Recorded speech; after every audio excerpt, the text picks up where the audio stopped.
সেই প্রাচীন আমলের একটা গাড়ি, যেগুলো আমরা ঠেলা গাড়ি বলতাম বাংলাদেশে। এইগুলা দিয়া মানুষ সহ বিভিন্ন খাদ্য বা বিভিন্ন জিনিসপত্র এদিক ওদিক এই গ্রাম দিয়ে একটা সময় উঠাইতো নামাইতো। জাপানের প্রায় 400 বছরের পুরনো এক ঐতিহ্যবাহী গ্রাম সাইকো ভিলেজ। চমৎকার এই গ্রামটার কিছু ঝলক ছোট্ট একটা রিলসের মাধ্যমে আপনাদেরকে দেখাই চলুন। এই সাইকো ভিলেজে আরো আগে একবার আসছিলাম। জাপানের এই ট্রেডিশনাল গ্রামগুলো এমন যে একবার আসলে আপনার বারবার আসতে মন চাইবো।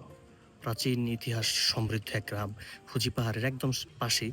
আর এটার পাশেই কিন্তু সে বিখ্যাত আওকিগাহারা ফরেস্ট, যেখানে একটু পরে যাবো। তো এই গ্রামটা হাঁটতেছি, ম্যাপল মমিজিতে চারপাশ একদম ছেয়ে গেছে। জোস একটা প্লেস।